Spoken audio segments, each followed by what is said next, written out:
Hello everyone. Today we draw the diagram of bud stage of tooth development. At first, मैं यहाँ H N E pencil से कर रही हूँ, पर सबसे पहले आपको एच बी पेंसिल से जनरल आउटलाइन बना लेना है, क्योंकि हो सकता है ये आपके एक बार में सही ना बने। तो एच बी पेंसिल से आउटलाइन बना लो, फिर उसको रब करके फिर एच एन ई पेंसिल से उसको कंफर्म आउटलाइन बनाओ, देन शेडिंग करो। देन आपको बनाना है शॉर्ट कॉलमनर सेल्स और लो कॉलमनर सेल्स। ये कॉलमनर एपिथेलियम जो है ना, ये ऐसे टेढ़े कुबरे नहीं बनेंगे, ये अपने सरफेस से 90 डिग्री पे बनेंगे ना। तो आपको, जैसे मैं बना रही हूँ, कोई कोई होते हैं ना नीचे पतला कर देते हैं, एकदम ऐसा नहीं बनाना है। एकदम 90 डिग्री पे बनाना है, और कहीं गैप छोड़ के फिर उसको शेडिंग करके कि ये गैप नहीं दिखेगा, ऐसा नहीं करना है। वो जो आपकी कॉपी चेक करेंगे, वो बहुत सालों से कॉपी चेक कर रहे होंगे, तो आपकी गलती उनके नज़र में सबसे पहले हाईलाइट होगी।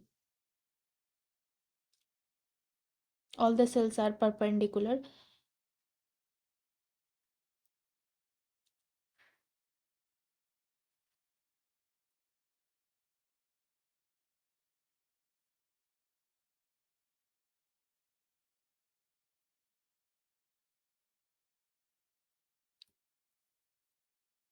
ये ना आपके क्वेश्चन में आ सकता है।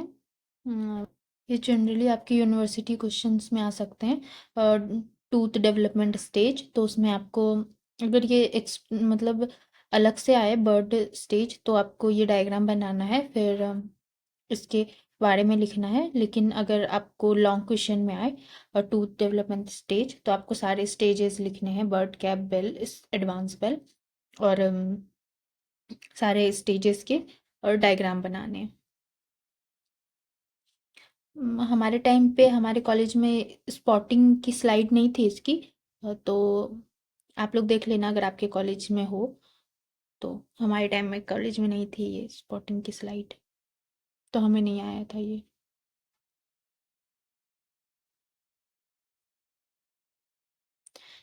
ये जो सेंट्रली प्लेस जो पॉलीगोनल सेल्स हैं, इसको भी आप ऐसा बनाओ कि बीच में स्पेस ना रहे, फिर आप उसको शेडिंग करके एक जैसा ना करना चाहो, एकदम करेक्ट बनाओ डायग्राम। मैंने दिखाया भी है कि बीच में स्पेस है, फिर आपने शेड कर दिया तो वो दिख जाता है।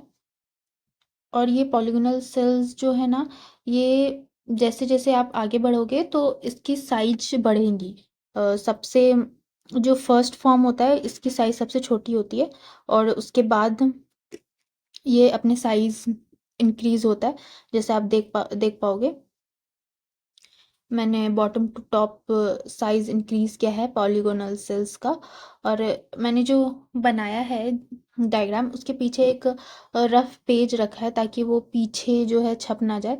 और जनरली लोगों का ये रहता है कि एच एन ई पेंसिल ज़्यादा दिखता नहीं है, कभी कभी बहुत टूटते हैं ये।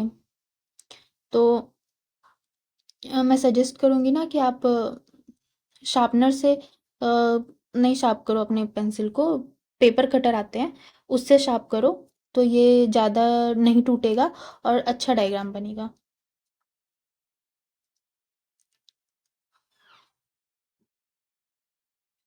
ये ओवल सर्कुलर नहीं बनाना है आप लोगों को, पॉलीगोनल ही होते हैं, तो पॉलीगोनल ही बनाना है। अब आप ऐसा सोचोगे ना कि ठीक है ना, थोड़ा सा ही मिस्टेक है, कर देते, तो ऐसा नहीं होता। आप स्टार्टिंग से ही हैबिट डालो कि कोई भी गलत स्टेप नहीं करो, क्योंकि डेंटिस्ट्री ना 1 mm के भी डिफरेंस अगर आता है, जैसे कि आप आगे चलोगे, आगे जाओगे आगे हायर क्लासेस में, तो 1 mm का डिफरेंस भी यहाँ एक्सेप्टेबल नहीं होता है। तो आप वहाँ फिर ऐसे कर दोगे, अरे 1 mm ही तो है, तो नहीं होगा। तो स्टार्टिंग से ही हर चीज़ जो आप स्टार्टिंग फर्स्ट डे से ही आदत डालो कि आपसे गलती नहीं हो। ऐसा तो नहीं होगा कि नहीं होगी, होगी ही गलती, लेकिन बहुत मिनिमम गलती हो। अगर एक गलती एक बार हो चुकी है तो फिर वो दोबारा रिपीट ना हो, इस चीज़ का ध्यान रखो आप। आज मैं इसका थियोरी पार्ट भी अपलोड करूँगी।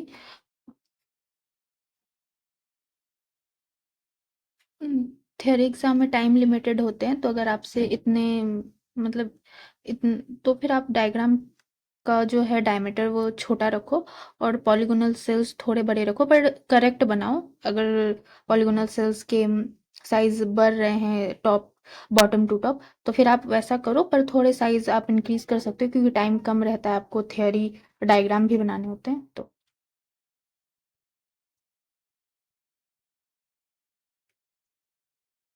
देन आपको न्यूक्लियस ड्रॉ करना है। पहले पहले आप एक्टोमीज एंड कैमल सेल्स बनाओ।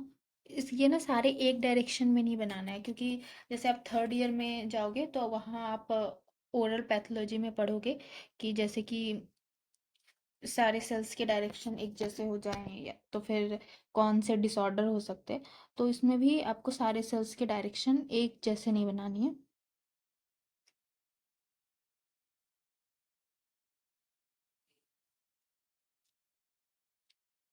देन न्यूक्लियस ड्रॉ करना है।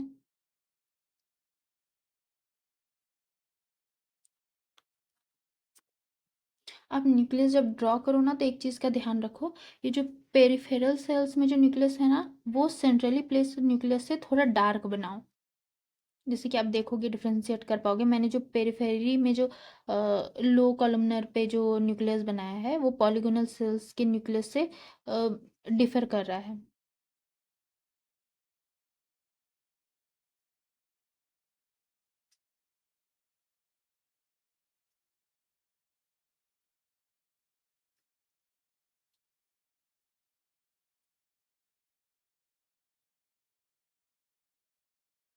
ये कुछ इशू आ गई थी जिसके कारण ये थोड़ा अच्छा विजिबल नहीं है।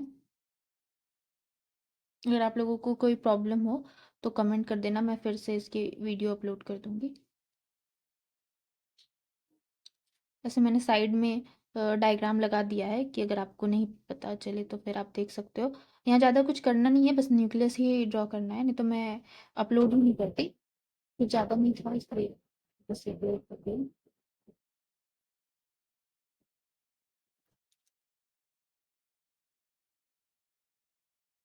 आप लोगों को लेबलिंग करनी है। Thank you for watching this video. If you enjoyed it, please hit the like button and the bell notification icon.